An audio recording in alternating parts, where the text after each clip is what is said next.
Howdy folks, welcome to our video today. We're going to talk about how to be a successful asynchronous learner. You're welcome to be successfulist if you like, but so we're going to work on that today. There we go. Okay, so what is asynchronous learning? Let me just make this a little, there we go. So asynchronous learning is a student-centered teaching method. It's widely used in online classes, and its basic premise is that learning can occur at different times and spaces, as opposed to synchronous learning, which is at the same time and place with groups of learners. Excuse me. With groups of learners and their instructor, or one learner and one instructor. So, in asynchronous learning, the instructor usually sets up a learning path where students engage at their own pace. And that's what at least part of this class is. Oops, excuse me. Sorry. And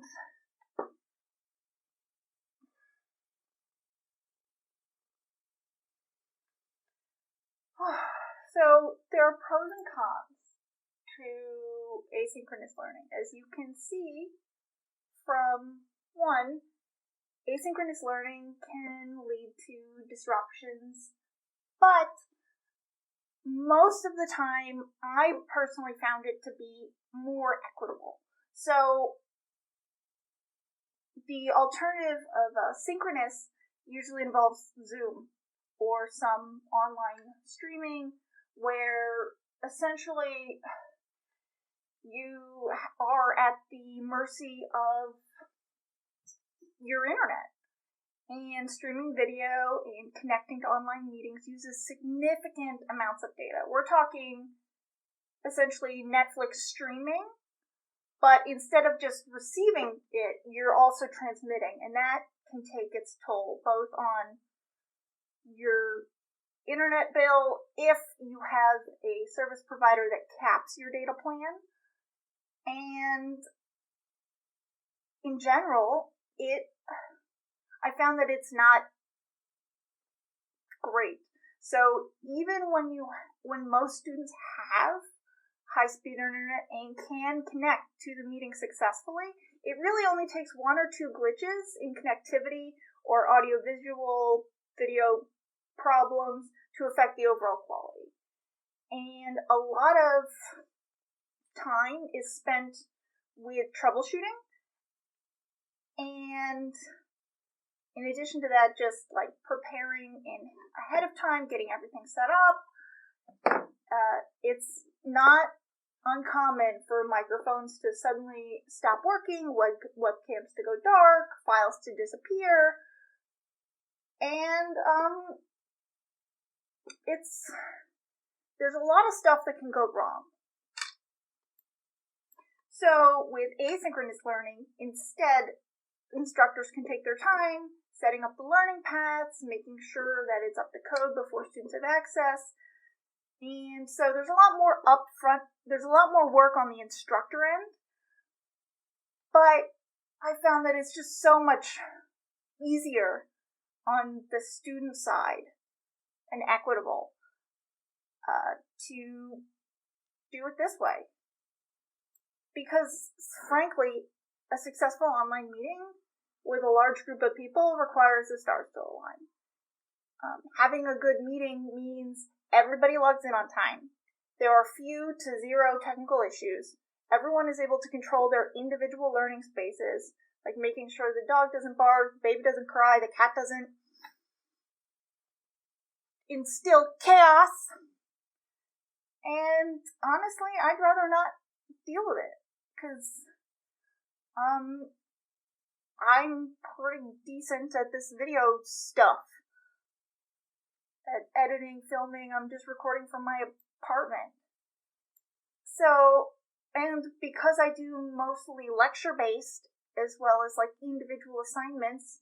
Sure, there's some great ways to, do online collaboration through synchronous Zoom, but that can also be done synchronously.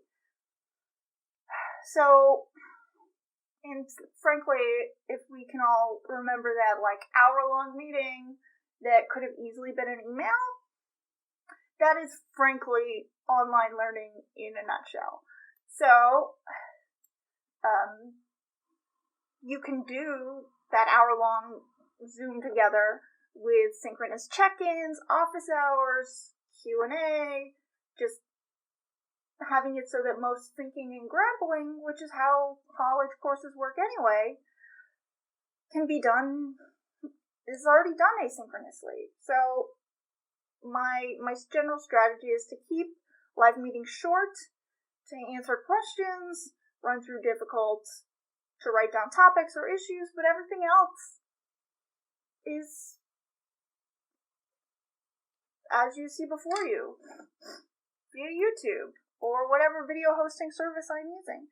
So, and lastly, Zoom fatigue is real. So whether you're choosing to learn online or there's a circumstance that makes online learning the only choice, hour-long lectures or video meetings will quickly exhaust you. If you absolutely have to schedule something synchronously, my recommendation is keep it short and sweet and allow as much interaction as possible. And so that's why I'm recording and uploading these. So, yeah. So, how do you be successful at this medium?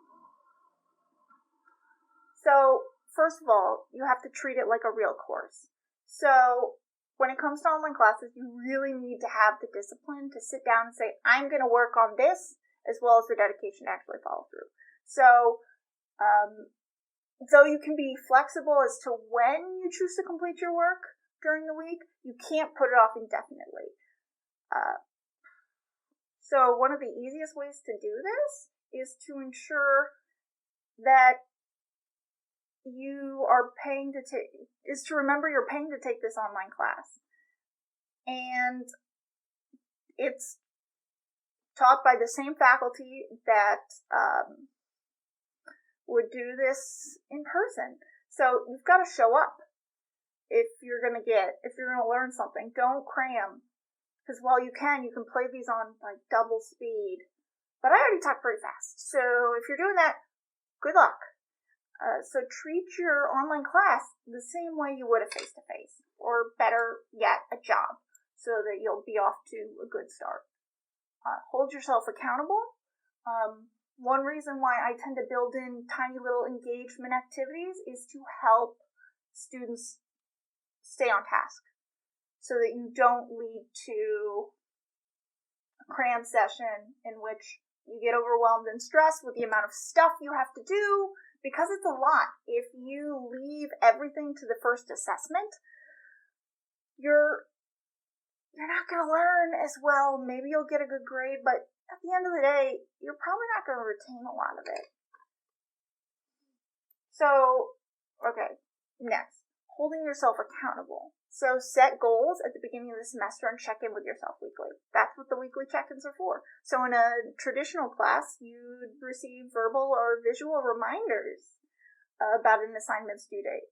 But without a professor actively reminding you, I will try my best, but the deadlines are in the syllabus and on Canvas. This is in high school. So don't leave it till the day it's due. Don't do it. I did it a lot in college, and oh goodness, that was rough. I do not recommend it. So make sure you're giving yourself enough time to complete the work. So don't start at the day it's due. If you're having trouble holding yourself responsible, pair up with a buddy. Just if you need an accountability buddy, please either find one in the class or connect with me, and I'm happy to facilitate. Because you won't be alone in this. So, where was I? Okay. So either pair up with a friend, classmate, just set up a buddy. It's really helpful. Now, by being organized, proactive, and self-aware, you're going to get the most out of this class. So even when life outside of school or, life in general becomes chaotic.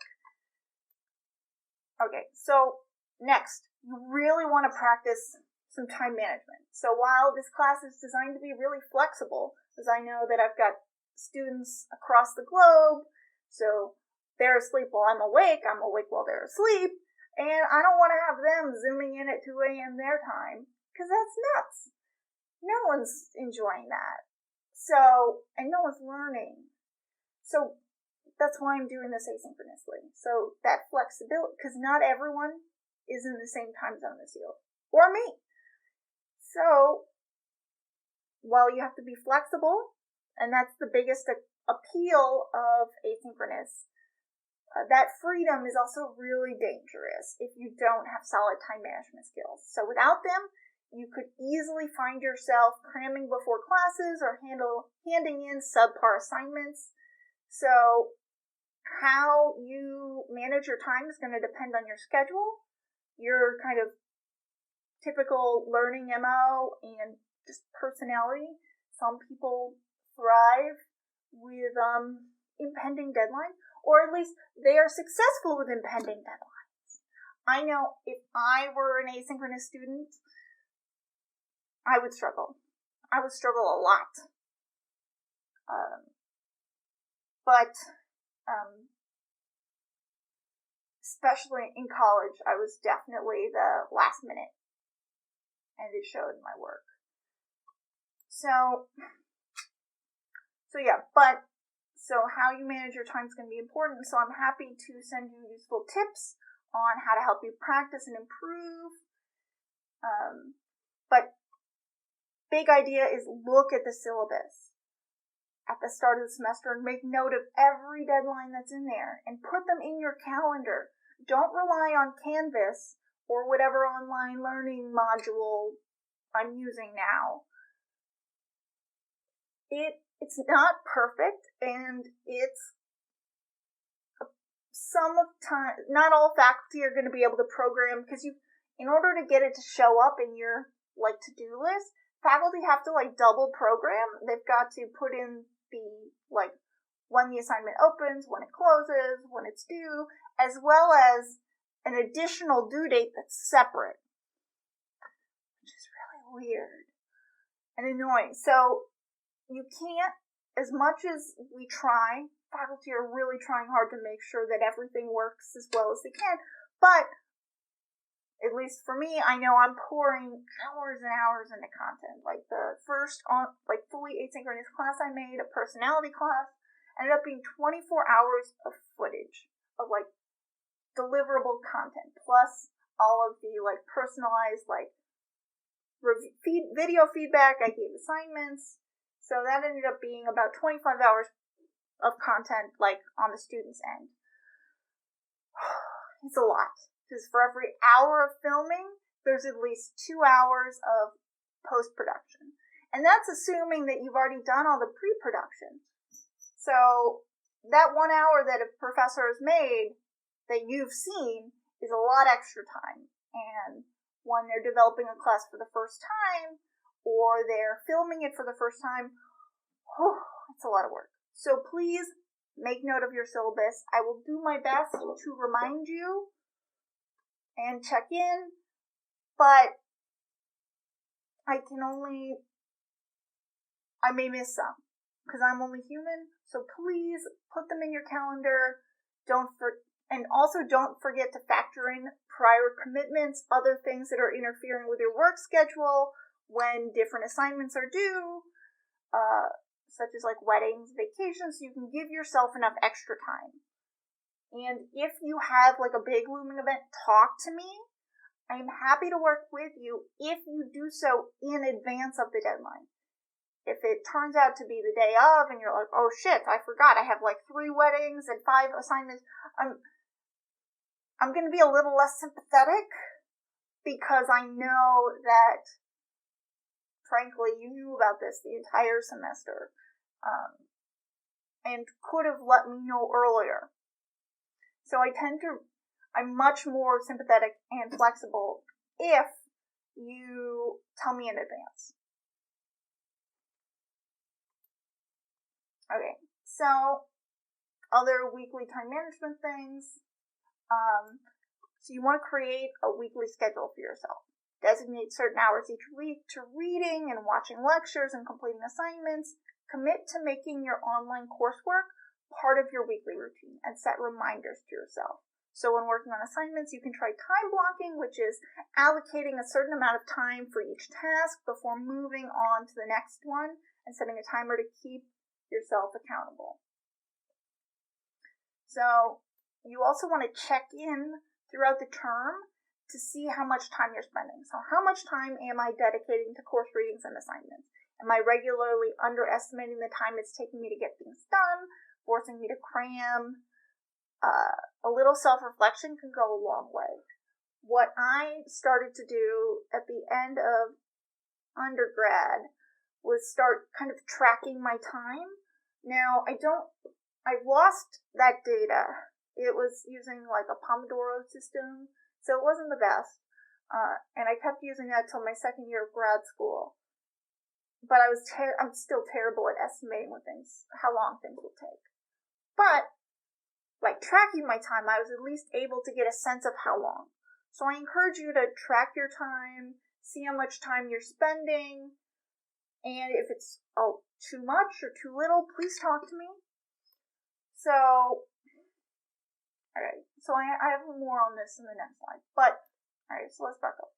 So you also want to create a regular study space and stay organized. Try and create a dedicated learning environment for studying. By completing your work there repeatedly, you begin to establish a routine. Now, this could be your kitchen table, a library, or a coffee shop. If you can find a place, depending on the public health environment, that place may be a sad little closet or your living room. So there are finding a space can be helpful, and it'll help. Essentially, it'll get your brain like in the groove. Don't work in your bed. Pro tip: don't work in your bed. It ruins your sleep cycle. It's just ugh. So yeah. So setting up a regular workspace will also help you stay organized, knowing exactly where to find important dates, files, forms, syllabi, etc., and assignments are going to help you keep track of getting everything. So, but when you set up the study space, the big things you want: high-speed internet. If you can, get a wired plug-in, so directly into an Ethernet cable, because that'll help with some internet connectivity. There's less packets dropped. And have all the required books and materials in place. Headphones can also be helpful, especially if you're in a shared space. There are tools, and I'm happy to, if you book an office hour or an office chunk of time with me, I'm happy to go over things that have worked for me, things that have not worked for me, give you some tips. Just try things out and be willing to change them if they're not working. Okay, so last ones, you've got to be proactive. So you want to eliminate distractions. So Netflix, social media, the dishes, you're going to be faced with many distractions that are going to derail your studies. So the best online students know how to lessen these distractions and set aside time to focus. Your challenge that you face with this is going to differ depending on your personality. So some might find it really easy to tune out with music. Others might choose to work from a local. Again, I personally love the coffee shop piece because it holds me accountable because other people are there to witness. But ultimately, you have to find your own strategy that works for you and stick to it. So you also have to there's a lot of self-knowledge that's going to go on here. You've got to figure out what works best for you.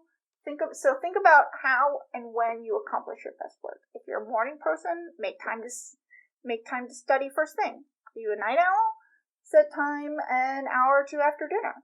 If your kids or cats or whatever life forms that you are responsible for require your morning and evening attention, then you're going to want to try and carve out study time midday while they're at school or chilling in a box or having their nap. So you know your schedule best, and we all have to recognize that, like, not everyone learns the same way, so think about what types of information tend to help you grasp new concepts and employ relevant study strategies. I know there's that whole learning style thing, which is garbage, but if you find that you enjoy certain styles better than others,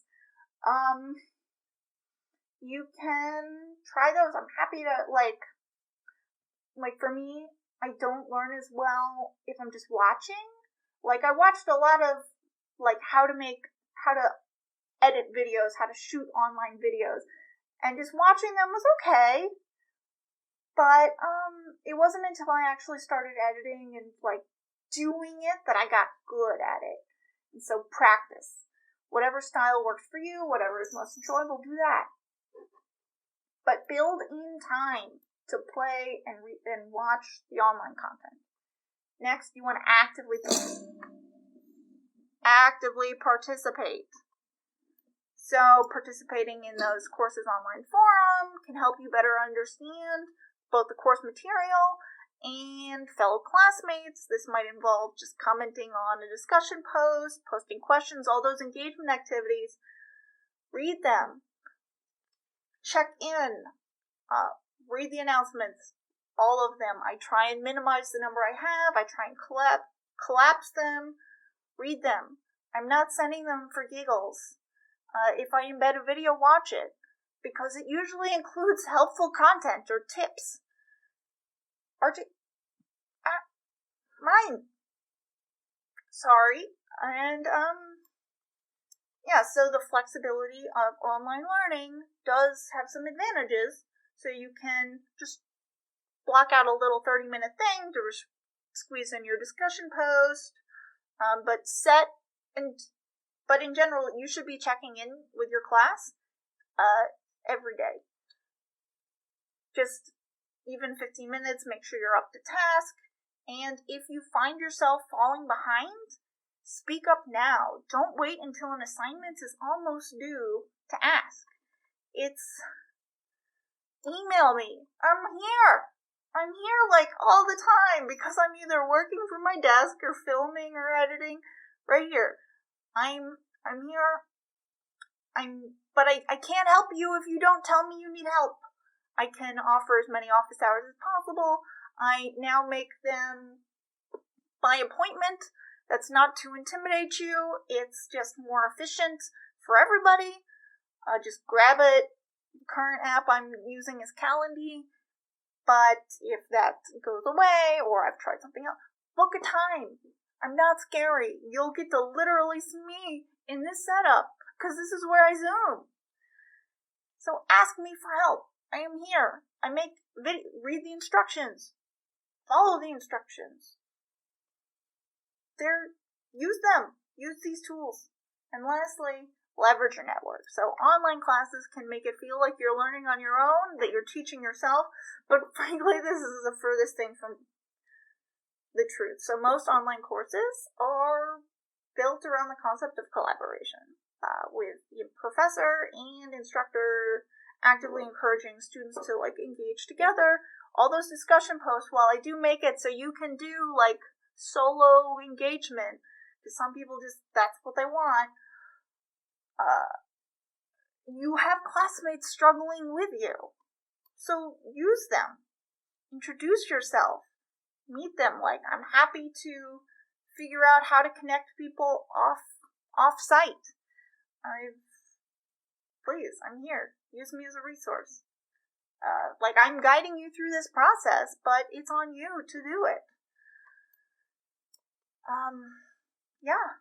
Chances are that, also use the FAQ, please. Other people have asked these questions, and I've posted them there.